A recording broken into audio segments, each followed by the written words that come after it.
Hey, good morning, almost good afternoon. It's 11 right now. So yesterday we said goodbye to our house in Motley, and it was hard. It was hard to say goodbye. So it got me thinking about, why is this hard? Like, what in the situation is making it hard? Which came to my video topic today is, why is the last day that you leave a house hard? And what can you do about it? So as we're leaving the house and, finishing up packing, the rooms are empty. We did a final walk, locked the door, drove down the driveway for the last time. It was hard. I cried. The kids cried. Ethan didn't cry because he doesn't get those emotions. But sometimes it's hard to say goodbye to life the way it was.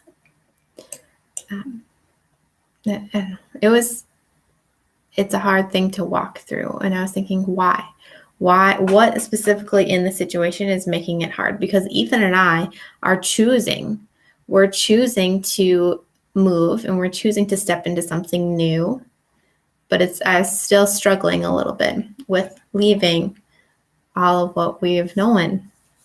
And so here are the few reasons I thought of that. What makes it hard is that here's the first one. We don't often know when last time moments come in our life, right? So we don't know the last time we'll jump on a trampoline. We don't know the last time that we went riding bikes with our friends. I don't know the last time I cooked tater tot hot dish. I used to cook it a lot and now I never cook it. So we have last time moments where it's the last time we were doing an activity in our life a lot, actually, but we usually don't notice them. And so we have a last time moment and life just keeps going and we go with the flow and it's all good, right? Because life keeps going and it's good. Sometimes not knowing that it's the last time makes it easier. But when you're packing a house and cleaning it out, you know it's the last time.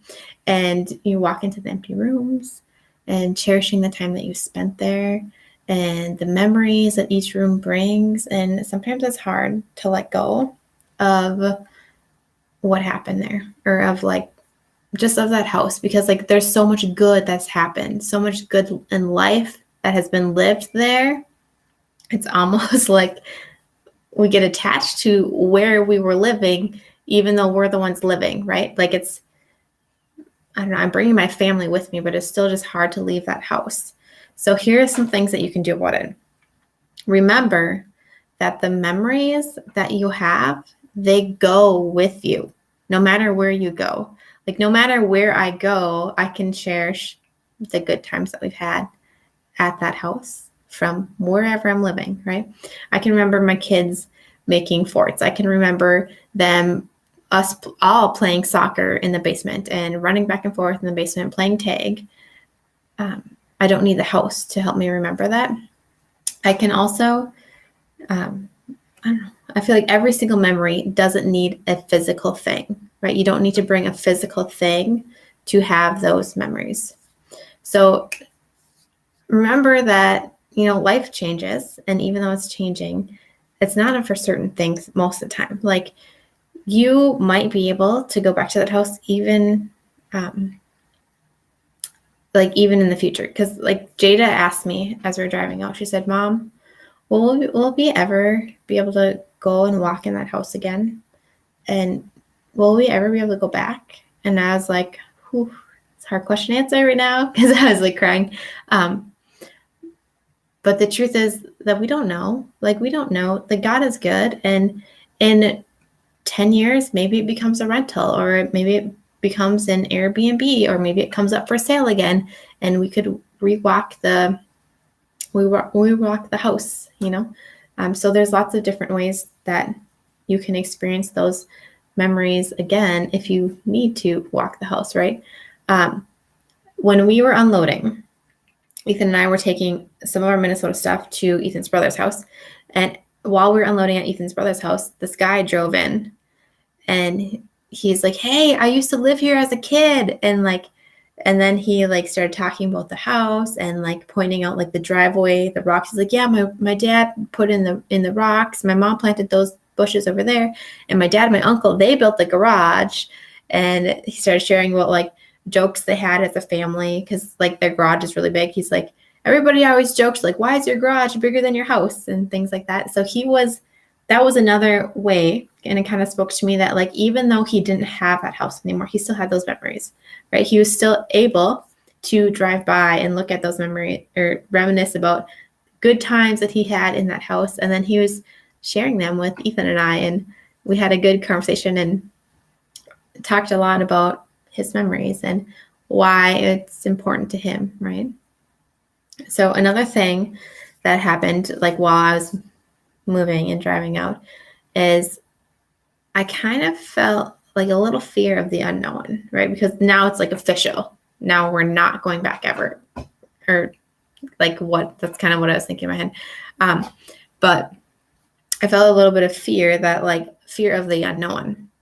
Because when we're living in one house, we get into a routine, which is good. And then sometimes we can predict the way the day is going and kind of repeat the day and another day looks pretty much the same. Like we get in a point where we can predict pretty much most of our day, and that's comfortable, right?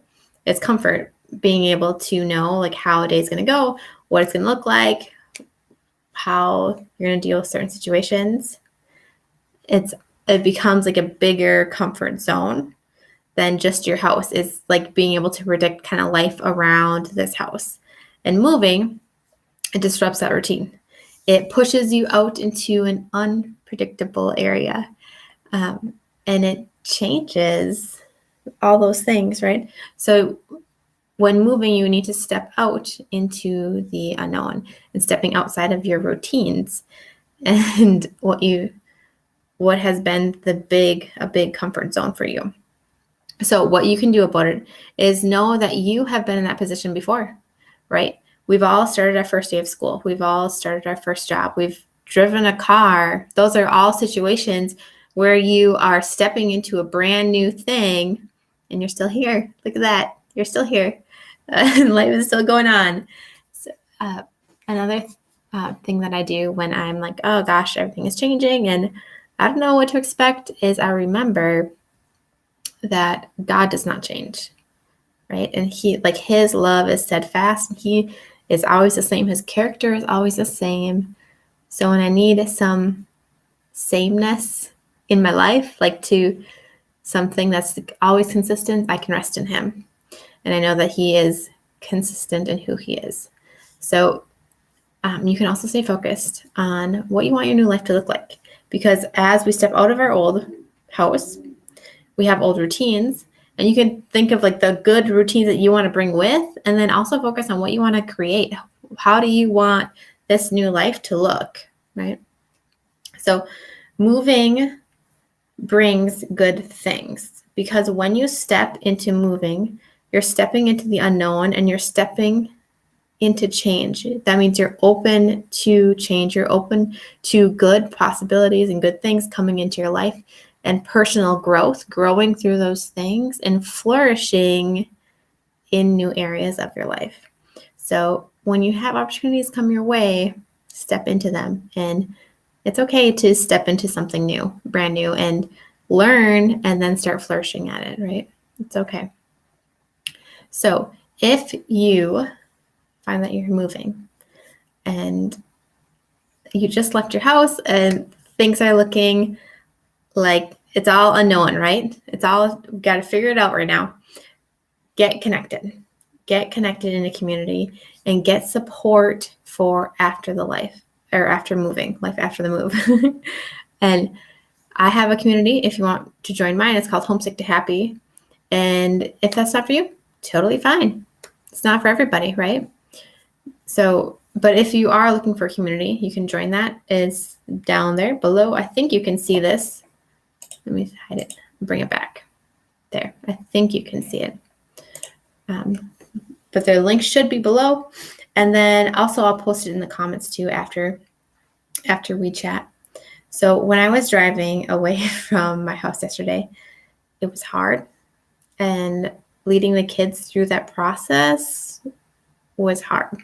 Like talking them through, like, okay, say goodbye to the house. Yep, now we're driving away. That was very hard. It doesn't get easier. That change doesn't get easier, but you can get better at walking through those changes, right? So the more you learn the systems of moving and how to walk through those challenges, the faster you'll be able to get through it, and the less likely you'll be getting stuck in a certain phase. So if you don't have somebody to lead you through, hi, I'm Keisha, and I will lead you through your move and life after the move and answer all of your questions on moving. I'm your girl. So, but you don't have to do it on your own. Just remember that. You don't have to do it on your own. You can have a community. So I hope you guys have the best day, and I will talk to you later. Bye.